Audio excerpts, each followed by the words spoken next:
Salut les devs, c'est FoxPy, on se retrouve aujourd'hui pour un nouvel épisode des puzzles classiques moyens. Aujourd'hui on regarde Bender, épisode 1. Alors dans ce puzzle, l'énoncé il est assez dense, l'idée derrière celui-ci, eh bien c'est tout simplement de prédire les mouvements de Bender.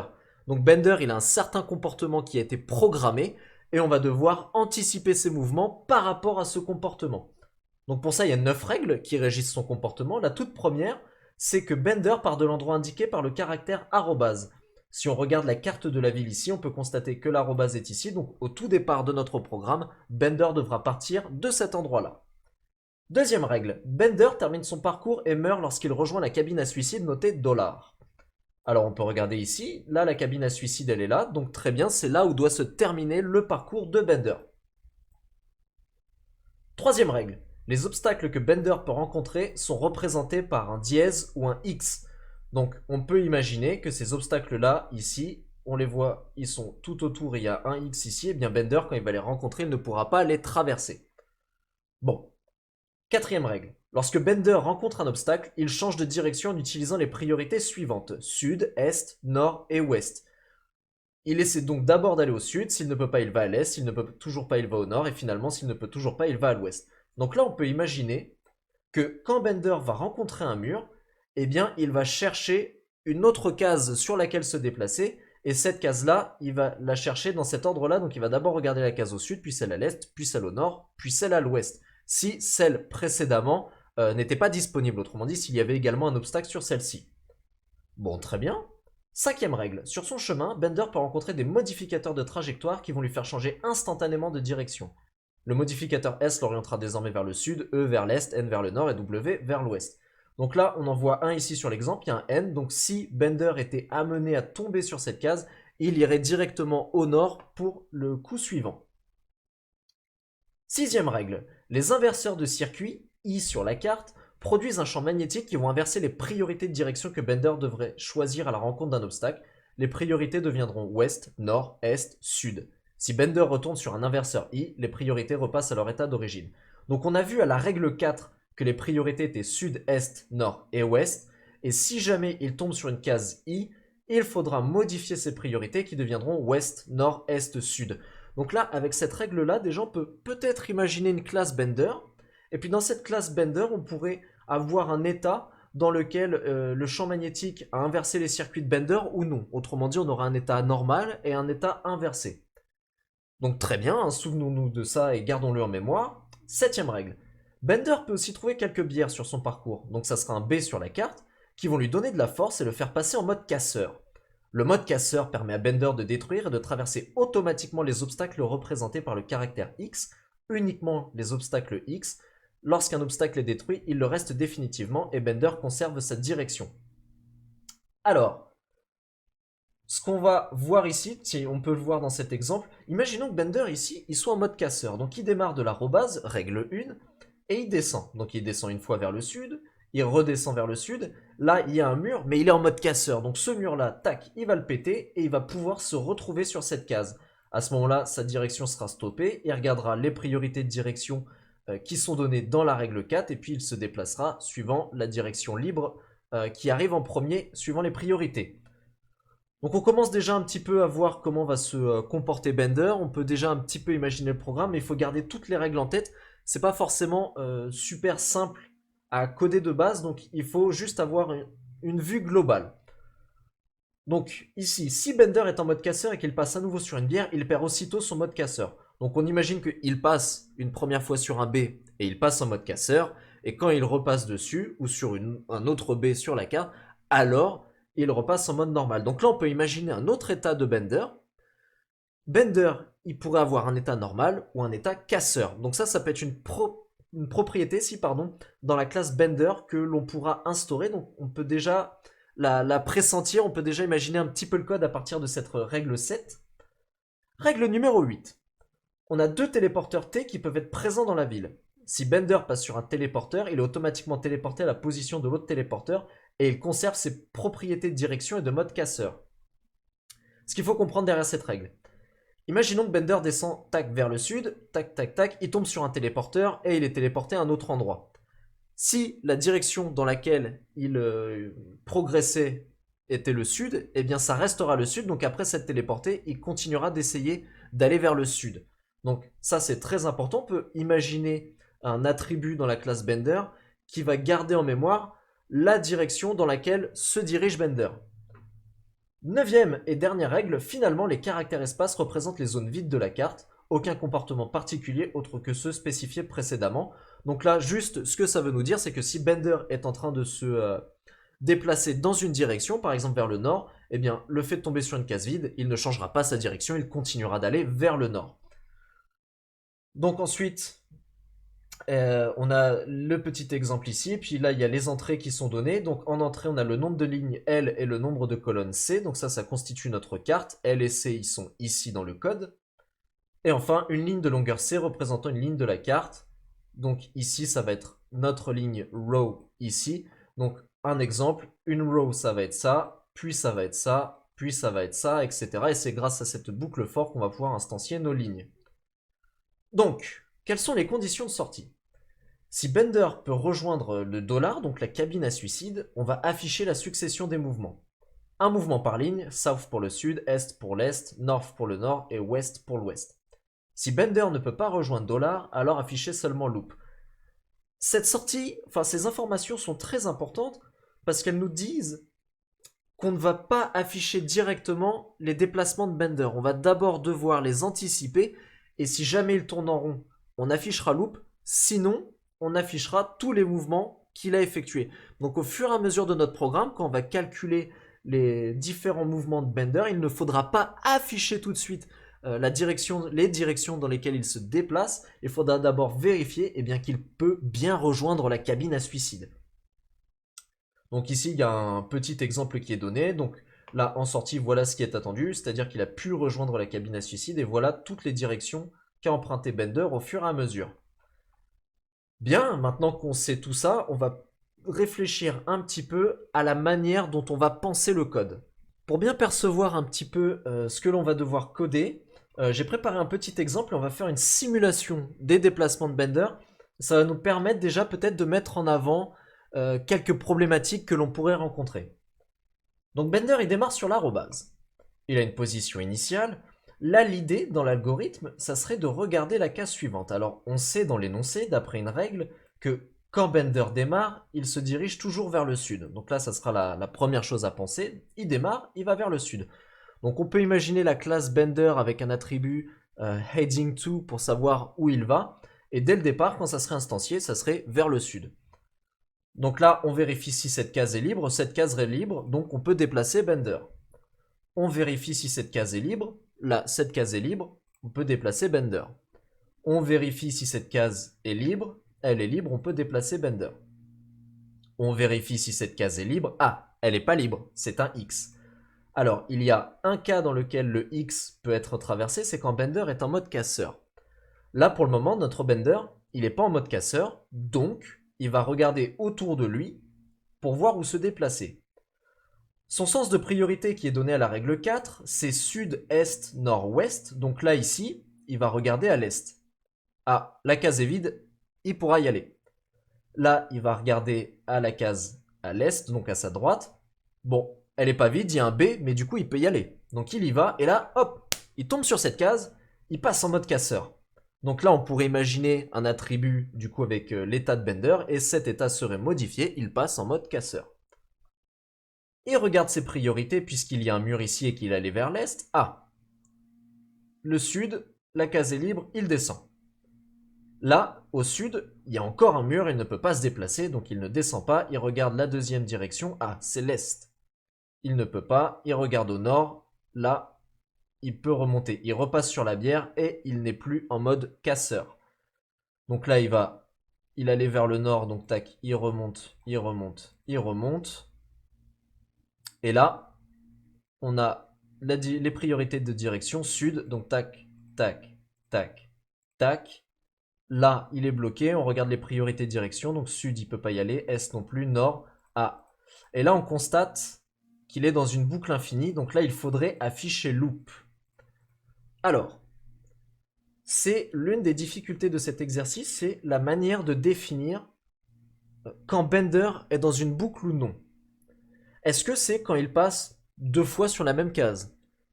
Mais on pourrait imaginer une situation dans laquelle il va passer ici sur le mur, puis il va continuer de descendre, et puis on pourrait imaginer des trajectoires qui l'obligeraient à remonter et repasser sur cette case sans pour autant qu'il soit dans une boucle. Il serait en train d'effectuer un parcours différent.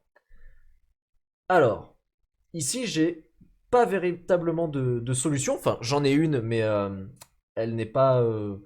Je ne sais pas si elle est optimale, on va dire, mais en tout cas, on verra ça dans le code. L'idée, c'est qu'on peut considérer que à partir du moment où il repasse quand même un certain nombre de fois sur les mêmes cases, on peut considérer qu'il est dans une boucle infinie. Donc là, cet exemple, il permet de voir un petit peu et de poser la réflexion. Quand considère-t-on qu'il est dans une boucle? Alors, s'il continue de faire les mêmes cases comme ça indéfiniment, là, on peut imaginer qu'il est dans une boucle, mais c'est combien indéfiniment? Est-ce que c'est passé 100 fois sur les mêmes cases? Est-ce que c'est passé 200 fois sur les mêmes cases? Donc ça, on peut imaginer que ça dépend de la taille du labyrinthe, on peut imaginer plein de choses, mais c'est une des problématiques à laquelle on devra se confronter par la suite dans l'exercice. Donc là, ici, j'ai pas mis tous les exemples, on pourrait imaginer, tac, on supprime ce mur, et là, Bender, tac, il descendrait ici, il descendrait, puisque rappelez-vous, hein, là, il se serait cogné ici, là, sur le B, tac, il se serait cogné, priorité de direction S, il serait descendu, descendu, descendu, descendu, descendu, hop, téléporteur. Il se téléporte ici, il garde sa direction. Rappelez-vous de la règle sur le téléporteur, il garde la direction dans laquelle il va. Donc là, il redescendrait, descendrait, descendrait, descendrait, descendrait, hop, et là, ça serait terminé. Donc j'espère qu'avec cet exemple déjà, le fait de voir un petit peu comment Bender tournait, ça donne une petite vue de comment il va devoir se comporter et comment déjà dans le code on peut imaginer nos boucles, nos variables, la classe Bender et tout simplement eh bien, répondre à l'énoncé sans oublier aucune règle. C'est très important. Donc on va se lancer dans le code gentiment, il y a beaucoup de choses à faire, ça va être un épisode qui sera assez long je pense, mais on va utiliser un petit peu d'huile de coude et puis ça va le faire. Donc c'est parti. Je vais supprimer les commentaires code in-game et puis on va instancier nos premières variables. Alors la première variable que je vais instancier, je vais l'appeler directions, ça sera un dictionnaire et ce dictionnaire il va contenir les priorités de direction suivant l'état de Bender. Donc, il y a un état de Bender qui est normal, qui nous est donné à la règle 4. Ses priorités de direction normales, c'est sud, est, nord et ouest. Donc ici, je vais faire hop, une liste sud, est, nord et ouest. Enfin, on peut imaginer que Bender il aura un autre état quand ces circuits seront inversés. Cet état, on va l'appeler reversed. Et dans cet état, Bender, il regardera à l'ouest, ensuite il regardera au nord, ensuite il regardera à l'est, et ensuite il regardera au sud. Donc là voilà, on a associé un état de Bender à ces listes de priorités. Donc je vais mettre un petit commentaire ici, liste de priorités, et puis on va mettre que c'est la règle 4 et 6. Je vais instancier un autre dictionnaire, directions to coordinates. Ce dictionnaire va me permettre d'associer les directions empruntées par Bender aux coordonnées dans lesquelles il doit évoluer. Alors je m'explique, si Bender doit aller au sud, par exemple, donc il est ici, il est en, attendez, 0, 1, 2, 3, et là 1, donc il est en 3, 1, eh bien s'il doit aller au sud, il doit aller en 3, 2. Donc donc finalement, il aura avancé de 0, 1, si on prend les coordonnées dans le plan cartésien. Donc, hop. Donc, je vais associer ça à mes directions. Donc, aller vers le sud, ça revient à se déplacer hop, en 0, 1. Aller vers l'est, ça revient à se déplacer en 1, 0. Aller vers le nord, ça revient à se déplacer en 0, moins 1. Et aller vers l'ouest, ça revient à se déplacer en moins 1, 0. Parce qu'en effet, hein, quand on va vers l'ouest, on va vers la gauche sur l'axe des abscisses, donc on se déplace de moins 1 sur l'axe des abscisses. Quand on va vers l'est, on se déplace de 1 sur l'axe des abscisses. Quand on va vers le nord, on se déplace de moins 1 sur l'axe des coordonnées. des ordonnées, pardon, et quand on va au sud, on se déplace de 1 sur l'axe des ordonnées. Alors, je vais également instancier un dernier dictionnaire, donc directions to words.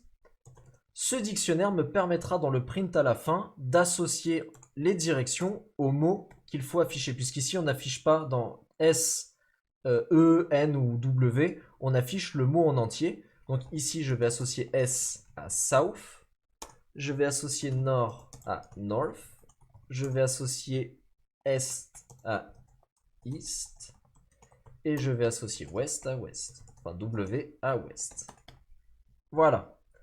Donc là, on a instancié notre première variable, on démarre doucement, on va pouvoir continuer. On a réfléchi un petit peu précédemment à ce que pouvait posséder la classe Bender comme attribut. Donc ce qu'on va faire, c'est qu'on va aller débuter le codage de la classe Bender, et puis on la finira plus tard quand on verra les besoins que l'on a pour l'algorithme principal. Donc ici, variable d'initialisation, Bender, il a besoin de quoi? Il a besoin d'une position, d'un état, d'une direction, et là où il va. Alors ici, comme on nous dit qu'au départ, Bender va toujours vers le sud, heading to, qui est la variable en fait qui indique vers la direction dans laquelle va Bender, à ce moment-là, eh bien, je l'initie directement à S, donc vers le sud. Donc self.position est égal à position, self.state égale à state, self.direction priority, alors ça c'est est égal à direction. Donc là en fait ce qu'on va envoyer c'est est-ce que Bender est dans un état normal ou dans un état reversed, et ici ça va stocker en fait l'état de Bender quant au choix de ses directions quand il rencontre un mur, donc à savoir soit la règle 4 soit la règle 6. Ensuite, l'attribut heading to, donc la direction de Bender, ça c'est égal à heading to. Et enfin, self.list direction, donc ici ça sera la liste de toutes les directions qu'aura emprunté Bender. Donc ça sera par exemple ici, ça sera pour le print à la fin, donc s'il a été sud, sud, est, est, etc., etc. Donc là on a initialisé notre Bender, je pense qu'on n'a rien oublié. On peut déjà penser à quelques méthodes pour lui. En effet, quand il est dans un état ici, il peut être soit dans un état normal, soit dans un état casseur. Donc on peut penser à une méthode qui va changer son état. Donc hop, change state, qui ne prend aucun paramètre. Et donc si l'état de Bender est normal et qu'on veut qu'il change son état, à ce moment-là il passera en mode casseur. Ça on peut le faire parce qu'il n'y a seulement que 2 états. Et sinon, ça veut dire qu'il est en mode casseur et donc qu'on veut le repasser en mode normal. Alors, on peut imaginer la même chose pour les priorités de direction de la règle 4 et de la règle 6. Donc, def change direction priority self. Donc, si ces priorités de direction sont normales, donc s'il n'est pas passé sur un inverseur de champ magnétique, donc est égal à normal, alors on le passe à reversed. Hop. Et sinon, on le passe à normal. Hop là. Donc il y aura d'autres méthodes à coder pour Bender, pour modifier, élaborer et étoffer son comportement. Mais pour le moment, là, on vient juste de l'initialiser. C'est ce dont on a besoin déjà un petit peu pour toucher en surface la résolution de ce puzzle. On va retourner sur l'algorithme principal et voir les autres variables que l'on peut instancier, puis débuter un petit peu la logique de déplacement de Bender. Je vais mettre mon traditionnel commentaire instanciation des variables. Alors ici, on va avoir besoin de pas mal de variables. Donc je vais créer une variable city qui va stocker toutes les lignes bien de notre ville. Une variable Bender, donc pour le moment qui vaut none. On n'instancie pas encore Bender puisqu'on n'a pas sa position de départ, mais j'anticipe et je la crée ici. Une variable loop qui sera un booléen qui actuellement vaut false et qui vaudra true si jamais à un moment dans l'algorithme on se rend compte que Bender il tourne en rond, qu'il est dans une boucle infinie et qu'il faut l'en sortir. Ensuite, suicide cabin found, donc ça c'est tout simplement si on a trouvé la cabine à suicide ou non, donc c'est un booléen. Toujours pareil, il vaut déjà true si jamais on aura trouvé la cabine à suicide avec Bender. Donc ensuite, position téléporteur, alors ça sera une liste qui va contenir la position des deux téléporteurs. Il n'y en aura jamais moins, il n'y en aura jamais plus. Donc dans cette liste, on aura la position des deux téléporteurs. Cell already visited, donc ça sera une liste. On va garder la position de toutes les cases qui ont déjà été visitées. Ça nous permettra de savoir en fait quand Bender tourne en rond ou non, donc s'il est dans une boucle infinie. Et pour ça, je vais créer une autre variable, number of cells already visited, qui est égal à 0. Et je mettrai un compteur en fait, avec une variable qui pour le moment sera arbitraire, où je dirais, bah bon, là ça fait 100 fois qu'il visite la même case, on peut considérer qu'il est dans une boucle infinie et on va l'en sortir. Donc ça c'est pour toutes les variables qui vont nous servir lors de l'algorithme. Donc ici je vais ajouter un petit commentaire. Donc on va récupérer chaque ligne constituant la ville et la position de départ de Bender. Donc ici on a une boucle for i in range L, L étant la hauteur de la ville, donc le nombre de lignes, et row ici bah, ce sont nos lignes. Donc le row, je vais faire une liste ici, je vais le récupérer sous forme de liste et non pas sous forme de chaîne de caractères, puisqu'après quand on va casser un mur, on aura besoin de changer l'élément du coup X, et ça on peut pas le faire en modifiant une chaîne de caractères, c'est plus facile de le faire avec une liste. Donc ensuite ma row, je vais l'ajouter à city, et enfin je vais instancier une boucle for j in range c. Donc c c'est le nombre de colonnes qu'il y a dans notre ville, donc en gros c'est le nombre d'éléments qu'il y a dans la row. Et ici je vais faire plusieurs tests. Donc si row de j est égal à l'arrobase, alors c'est qu'on a trouvé la position de départ, et à ce moment là on peut instancier Bender. Donc Bender est égal à la classe Bender, donc avec un B majuscule. Ici on lui donne les coordonnées de la position de départ JI. Alors pourquoi JI? I, c'est le déplacement sur les lignes, et quand on se déplace en ligne, on se déplace sur l'axe des ordonnées, donc sur l'axe Y. J, c'est le déplacement au sein des lignes, et donc c'est le déplacement sur l'axe des abscisses, j'ai eu un peu de mal. Donc c'est le déplacement sur l'axe X. Moi, je veux mes positions sous la forme XY dans un tuple, donc pour l'avoir sous cette forme-là, il faut mettre le J d'abord et le I ensuite. Donc, rappelez-vous, il fallait donner à Bender l'état dans lequel on allait l'instancier, ici dans state, donc là il sera dans un état normal. Hop, et sa priorité de direction, elle sera normale, donc ça c'était hop, ici cette variable direction qui allait ensuite dans l'attribut direction priority. Et le ending to, il sera de base à S, donc je le mets pas. Donc là je peux refermer, tac, ma parenthèse. On a d'autres conditions, on a d'autres choses à trouver. Donc elif row j est égal à $, alors à ce moment-là, on a la position de la cabine à suicide. Donc, je ne l'ai pas ajouté ici d'ailleurs. Suicide cabin position égale, donc pour le moment on va mettre none. Et suicide cabin position est égal à JI, donc pour la même raison. Et enfin, on va rajouter une autre condition. Elif row de J est égal à T. Et ici, je vais ajouter donc à position téléporteur.happened, et je vais ajouter la position du téléporteur que l'on a trouvé, puisque T correspond à un téléporteur sur notre carte. Donc là, j'en ai fini pour cette boucle. J'ai récupéré les informations sur ma ville. J'ai reconstitué ma ville dans la liste qui est stockée dans la variable city. Donc on va pouvoir continuer sur l'algorithme de déplacement de Bender. On va créer une boucle while. Alors attendez, hop, je vais mettre un petit commentaire. Donc tant que Bender ne tourne pas en boucle et que la cabine à suicide n'a pas été trouvée, donc ça sera dans une boucle while. Donc tant que la variable loop est égale à false, c'est-à-dire que tant qu'on n'a pas constaté bien que Bender tourne en rond, et que la cabine à suicide n'a pas été trouvée, donc suicide cabin found égale false, alors on va continuer à gérer les déplacements de Bender, et à regarder où est-ce qu'il va. Dans cette boucle, je vais instancier une première variable que j'appelle directions changed, qui sera égale à une chaîne de caractères vide. Alors je ne peux pas vous expliquer pour le moment ce qu'elle va faire, on le verra tout à l'heure quand on en aura besoin. Je vais créer une variable next cell. Alors ça, elle contiendra la position de la prochaine case sur laquelle doit aller Bender. Et d'ailleurs maintenant, on va faire l'algorithme qui permet de gérer le déplacement vers cette prochaine case. Donc ça va être une boucle for direction in. Et là, ce que l'on va faire, c'est qu'on va concaténer la valeur heading to de Bender, donc autrement dit l'endroit où il doit aller, la direction.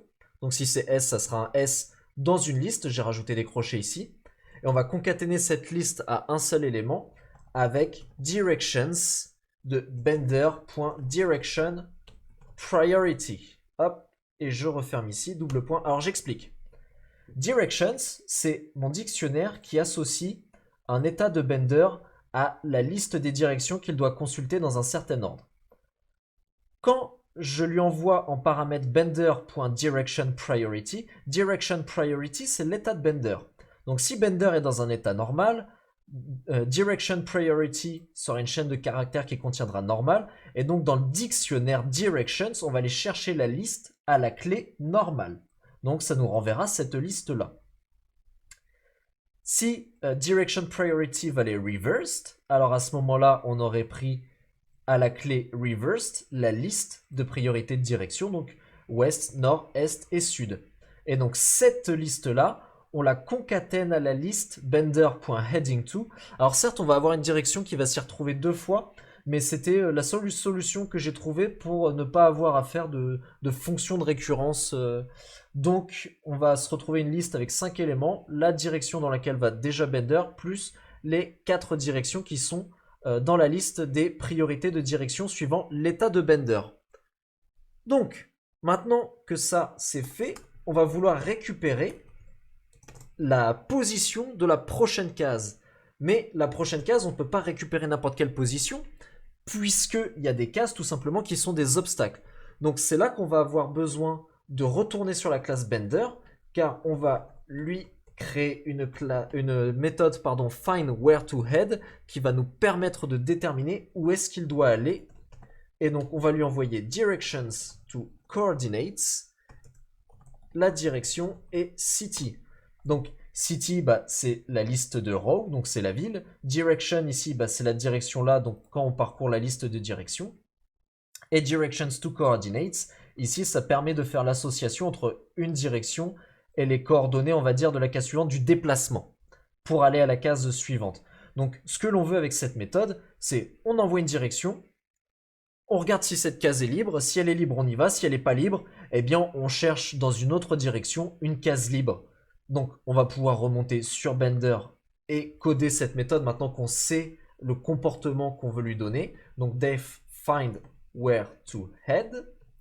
Ici, on n'oublie pas le self comme ça m'arrive à chaque fois. Directions to coordinates. Ensuite, la direction et la ville. Hop, le double point. Donc ici, on va avoir une variable qui s'appelle potential next cell, c'est-à-dire qu'on ne sait pas encore si c'est la case suivante, donc c'est la case suivante potentielle. Même, je dirais, la position potentielle de la case suivante. Et pour ça, hop, on va faire une méthode qui sera dans Bender aussi. C'est pour ça que je fais appel à self. Donc self find next cell, directions et directions to coordinates et direction. Alors cette méthode-là va permettre de récupérer la position de la case suivante. Autrement dit, ici, dans mon code, j'envoie directions to coordinates et direction. Donc, ce qui va se passer, c'est que dans cette méthode-là, je vais vouloir associer ma direction aux coordonnées, ensuite ajouter ces coordonnées à la position de Bender, comme si on faisait la somme de deux vecteurs. Je récupère du coup la position de la case suivante. Alors ici, pour faciliter l'écriture de la prochaine ligne, je vais juste récupérer les valeurs en XY. Donc potential next cell, c'est la position de la prochaine cellule potentielle, la prochaine case, pardon. Et donc sa valeur en 0, c'est le X, à l'indice 0, pardon, et sa valeur à l'indice 1, c'est le Y. Donc là, on a récupéré le XY de cette case potentielle, et donc là, on va tester si city de YX, donc autrement dit, si à la ligne I, vu que ici on parcourait les lignes I dans L et à la colonne J, donc si city de YX est dans le dièse et le X quand Bender a un état normal. Autrement dit, si on rencontre un obstacle dièse ou X quand Bender est dans un état normal, ou qu'on rencontre un obstacle en dièse quand Bender est dans un état casseur, alors cette prochaine case n'est pas valide. En effet, rappelez-vous, quand Bender est dans un état casseur, il ne peut casser que les cases qui sont en X, mais les dièses, il ne peut pas les passer. Donc ça nous permet de tester en fait si il y a quelque chose qui va bloquer Bender dans cette potentielle prochaine case. Et donc là, si on a trouvé quelque chose qui bloque Bender, on renvoie rien. Sinon, on renvoie potential next cell. Donc autrement dit, on renvoie la position de la prochaine case. Ça y est, on l'a trouvé. Il n'y a rien qui va bloquer Bender. Donc on a sa position, on la renvoie dans le programme. Donc là, à présent, il ne nous reste plus qu'à coder find next cell. Faisons-le. Donc def find next cell. Donc self, directions to coordinates et direction. Je vais instancier une première variable que j'appelle move qui va permettre en fait de récupérer dans le dictionnaire directions to coordinates, eh bien, on va dire le vecteur de déplacement de Bender. Donc regardez, hein, je le répète encore une fois, mais si ici la direction est S, à ce moment-là on récupérera le tuple 0, 1. Et donc là on a la variable move ici qui est associée à ce tuple là. Donc ensuite je veux la prochaine case, donc next cell, et là je vais utiliser une méthode, enfin plusieurs méthodes imbriquées, donc tuple map sum zip bender.position move, hop, et je vais tout refermer. Alors attendez, avant de vous expliquer, hop, je renvoie next cell, voilà, la méthode est finie d'être codée, et ce qu'on va faire ici, tac, c'est que je vais vous donner un petit exemple. Donc supposons que la position de Bender ce soit en 7, 1. Imaginons maintenant que Bender va vers le sud, donc il effectue un déplacement 0, 1. Cette méthode, donc tuple map sum de zip, alors position de Bender et S, hop, je referme. Ça donne en fait la prochaine coordonnée, donc la prochaine case, ça sera 7, 2. Vous voyez, ça fait comme une addition de vecteurs, 7, 1 plus 0, 1. Donc en X, on a fait l'addition, en Y, on a fait l'addition, donc 7 plus 0, bah, ça reste à 7, et 1 plus 1, ça fait 2. Donc, on peut faire un petit récapitulatif déjà de ce qu'on a fait. La première chose qu'on voulait dans cette boucle, c'est trouver la prochaine case. Et trouver la prochaine case, ça signifie trouver la prochaine case qui n'est pas vide. Donc pour ça, on a regardé dans une liste de directions, premièrement avec la direction dans laquelle Bender allait déjà, plus les directions présentes dans le dictionnaire par rapport à la priorité de direction de Bender. Donc on a concaténé ces listes et puis on a recherché, donc next cell, et ensuite on fait appel à bender.findWhereToHead. On remonte sur findWhereToHead, donc là on a une potentielle prochaine case sur laquelle aller, mais on ne sait pas encore s'il y a un mur dessus ou non. Donc là, imaginons, hein, on est sur la case de départ. Bender, il va directement au sud. Donc la première direction, ça sera S. Donc on envoie le S. Tac. On arrive ici. Hop, je vais mettre mon truc ici. Donc la case de départ, elle est là. Bender, il va vers le S. Donc potential next cell, on fait self.find next cell. Donc là, on va dans move. Directions to coordinates. Donc là, on envoie le S à ce dictionnaire-là. Ça nous renvoie 0, 1. Ensuite, ça nous fait l'addition sur la position de Bender et le mouvement, donc la 0, 1. Donc là, la position de Bender, elle est en 3, 1. Donc ça fait 3, 1 plus 0, 1. Donc ça fait 3, 2. Et on renvoie 3, 2. Ensuite, on teste dans la liste city, hein, donc qui contient toutes les lignes composant la ville. Donc là, ici, ça fera city de 2, 3. Et on regarde s'il y a un mur en dièse ou un mur en X, sachant que l'état de Bender est normal. Ou s'il y a un mur en dièse, sachant que l'état de Bender est casseur. Autrement dit, est-ce qu'il y a un obstacle suivant les conditions et les contraintes qui nous ont été données parmi les règles de l'énoncé qui pourrait bloquer Bender? Eh bien là, c'est pas le cas. Hein. Ici, pour cette case-là, on peut y aller. Donc à ce moment-là, on renvoie cette potential next cell, donc on renvoie 3, 2. Et ça, hop, c'est renvoyé ici. Enfin, si c'est ça, on est rentré dans le if, c'est renvoyé ici. Tac, on redescend.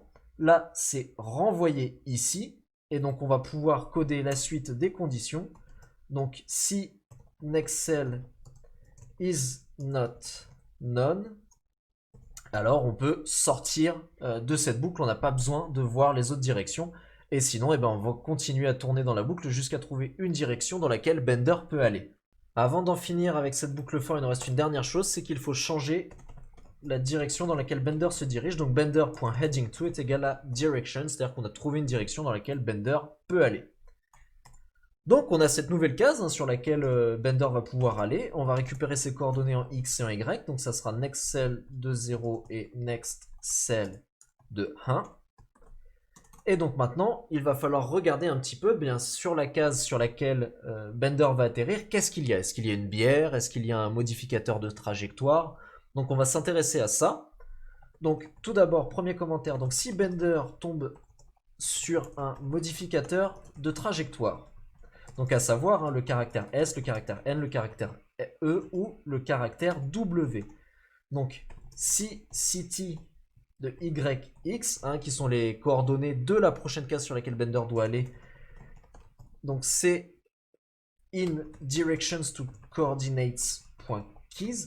En effet, SNEW, c'est les clés de mon dictionnaire Directions to Coordinates, donc je regarde simplement si la case sur laquelle je suis, eh bien, sa valeur est dans les clés de ce dictionnaire. Alors là, ici, j'ai mis un tac, c'est un W, un Y, pardon. Alors, direction changed sera égal à city de YX. On ne veut pas changer la direction de Bender tout de suite, le heading to. Pour le moment, on veut qu'il aille se déplacer sur la case où il y a le modificateur de trajectoire. Et une fois qu'il s'est déplacé sur cette case, là, on lui changera sa trajectoire. Mais pour le moment, il ne s'est pas encore déplacé. On sait juste quelle est la prochaine case. C'est pour ça qu'on a besoin temporairement de stocker le modificateur de trajectoire dans Direction Changed. Donc, ce cas-là, il est pris en compte. À présent, si Bender tombe sur une bière, donc autrement dit, sinon si city de YX est égal à un B majuscule, alors à ce moment-là, Bender change d'état. Donc s'il était en mode casseur, il passe en mode normal, et s'il était en mode normal, il passe en mode casseur.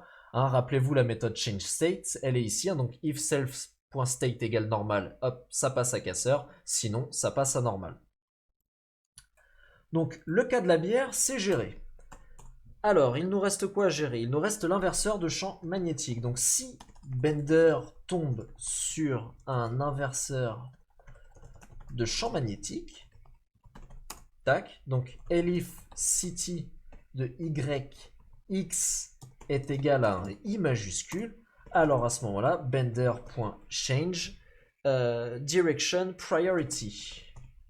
Donc, rappelez-vous, hein, c'est la méthode qui change les priorités de direction de Bender. Toujours pareil, si c'était en mode normal, ça passe en mode reversed. Et si c'était en mode reversed, ça repasse en mode normal. Donc, on peut redescendre. Il y a un autre cas à gérer, c'est si Bender tombe sur un mur cassable et qu'il est en mode casseur. Donc, sinon, si city de Y de X est égal à un X et que Bender.state est égal à casseur, alors à ce moment-là, le mur est cassé et donc city de YX sera à présent égal à un espace.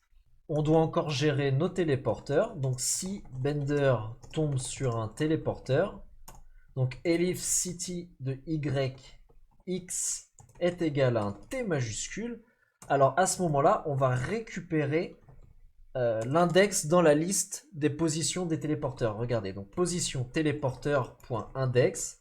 Et là, je vais lui envoyer XY. Parce qu'en effet, on a deux téléporteurs. Donc, si on arrive sur l'un des deux, on va se téléporter à l'autre. Donc, pour ça, je récupère l'index de la position du téléporteur dans ma liste. Et puis, à ce moment-là, bah, si j'ai récupéré, par exemple, l'index 1, donc le téléporteur qui a l'index 1, je vais me téléporter au téléporteur qui est à l'index 0 dans la liste. Donc, à la position du téléporteur qui est à l'index 0. Et inversement, si je suis arrivé sur la case du téléporteur qui est à l'index 0 dans la liste, ça va me téléporter à la position du téléporteur qui est à l'index 1 dans cette liste. Donc if index téléporteur est égal à 0, à ce moment-là, next cell est égal à position téléporteur de 1, sinon next cell est égal à position téléporteur de 0. Donc on en a fini avec toutes nos conditions. Maintenant, on peut changer la position de Bender. Donc la position de Bender maintenant, elle est égale à next cell. Et enfin, on va regarder un petit peu ce qui se passe du côté de la boucle infinie. On va regarder si Bender est dans une boucle infinie ou non. Donc pour ça, je vais débuter avec un premier commentaire. Donc si Bender n'a pas encore visité la prochaine case, on l'ajoute aux cases déjà visitées. Donc si Bender.position n'est pas dans la variable cell already visited, à ce moment-là, on l'ajoute. Donc cell already visited.append bender.position. Sinon, on incrémente notre variable number cell already visited plus 1. Donc rappelez-vous, hein, elle a été instanciée à 0. Si on compte le nombre de fois qu'on passe sur les mêmes cases. Et cell already visited, c'est une liste qui va contenir les positions de toutes les cases qu'on a déjà visitées au fur et à mesure. Donc là, c'est ce qu'on fait ici. On regarde si Bender a déjà été sur cette case. Si oui, on incrémente number cell already visited. Sinon, on l'ajoute à la liste des cases déjà visitées. Et donc, on va faire une petite condition ici. Alors là, le chiffre choisi est arbitraire. Hein, c'est un chiffre que j'ai choisi comme ça. Mais si number cell already visited égale 100, alors loop égale true. Autrement dit, si on a déjà visité une même case 100 fois, enfin, si on a déjà visité les mêmes cases 100 fois, à ce moment-là, on considère que Bender est dans une boucle infinie, et puis on passe loop à true, ce qui nous permettra de sortir de la boucle while, ici. À présent, on peut ajouter notre direction à la liste de direction de Bender, donc bender.listDirection.append. Et là, on va ajouter direction towards bender.heading2. Alors, rappelez-vous, Bender, il a un attribut listDirection qui va contenir toutes les directions que Bender va emprunter. Ça sera pour le print final. C'est une liste. Et dans cette liste, en fait, on va envoyer la valeur du dictionnaire à la clé bender.heading2.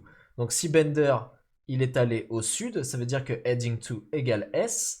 Et dans ce dictionnaire, directions to world, la valeur associée à S, c'est south. Donc on va ajouter south à ce dictionnaire, à cette liste, pardon. Donc maintenant, si la trajectoire de Bender a été modifiée, hop, donc par un modificateur de trajectoire, donc c'est là que va intervenir notre direction change. Donc if direction changed est différent de vide, tac, à ce moment-là, bender.heading2 sera égal à direction changed. Alors, petite explication, enfin, je peux la donner. Ici, je vais mettre un n, un modificateur de trajectoire. Donc là, Bender, avec cet algorithme, là, il doit aller au sud, donc il y va. Et là, il doit aller au sud. Si je change tout de suite la trajectoire avec le n, ce qui va se passer, c'est que Bender, pour aller sur le n, il doit encore une fois aller au sud, mais si je change trop tôt, alors ça affichera nord. Donc ce que je fais, c'est que je ne modifie pas tout de suite la trajectoire de Bender, je le laisse aller au sud, donc sur le n. J'ajoute ici sud à ma liste de direction, et une fois que c'est fait, alors si sa trajectoire a été modifiée, donc s'il est tombé sur un modificateur de trajectoire, là je change le heading to, et au tour suivant, eh bien, il ira vers le nord pour cet exemple-ci, par exemple. Donc voilà, il nous reste encore quelques conditions à coder. Hop, donc si Bender tombe sur la case à suicide, sur la cabine à suicide, donc if bender.position égale suicide cabin position. À ce moment-là, suicide cabin found égale true. Et donc, ça nous permettra de sortir de la boucle while des déplacements de Bender. Donc ça c'est bon, on a terminé pour les déplacements de Bender. Enfin, on peut respirer un petit peu, il ne nous reste plus qu'à afficher tous ces déplacements. Alors, s'il est dans une boucle infinie, On nous dit d'afficher loop, donc là on va faire un print de loop en majuscule. Sinon, on va parcourir les directions que Bender a parcourues dans list direction, donc for direction in bender.list direction. Et à ce moment-là, on va faire un print des directions. Et voilà, on en a terminé. On va pouvoir lancer les tests. Donc là, je pense qu'il va y avoir plein de petites erreurs d'inattention de programmation, mais c'est pas grave, on va regarder ça ensemble. Allez, c'est parti. Alors évidemment, name directions to words is not defined, ligne 128. Est-ce que j'avais mis un S? Évidemment, j'avais mis un S. Ça, c'est l'inconvénient non seulement de faire du franglais, mais en plus de mélanger le pluriel et le singulier. Donc, name direction changed is not defined. Alors, direction changed, c'était directions changed. C'est tous les S qui vont péter mon truc. Et ça passe. Ah, il n'y avait pas tant de fautes que ça finalement. Alors, modificateur de trajectoire. On a un souci avec le modificateur de trajectoire. Ah oui, donc ça veut dire que j'ai dû oublier le S ici aussi. Voilà. Alors, index téléporteur is not defined. Et oui, là j'ai mis un S alors qu'il n'y en avait pas. Décidément, ça me pète absolument tout. On va relancer. Voilà, ne mélangez jamais le pluriel et les singuliers, grosse erreur de ma part, mais en même temps c'est bien que ça vous le montre, hein, c'est le genre de choses qui peut péter le code, mais en même temps j'aurais été très surpris de ne pas avoir d'erreur d'inattention, parce qu'il y avait quand même beaucoup de lignes de code sans lancer les tests et sans vérifier que ça fonctionne, mais bon voilà, c'est un 100%, l'exercice est résolu. On ne regardera pas dans cet épisode le code de la communauté, puisque je pense qu'il est déjà assez long et qu'il y a déjà beaucoup de choses qui ont été dites. On le fera dans un épisode annexe, par exemple l'épisode 15.1, où on regardera justement comment la communauté a résolu ce puzzle. Merci à toutes et à tous d'avoir suivi ce 15e épisode des puzzles classiques moyens de code in-game. Si cet épisode vous a plu, n'hésitez pas à le liker. S'il ne vous a pas plu, vous pouvez le disliker. Enfin, s'il vous a vraiment plu, vous pouvez le partager. N'hésitez pas à me laisser un petit commentaire si vous avez des retours à me faire. Dans le prochain épisode, nous verrons comptage de votes, mais d'ici là, soyez malins comme un renard.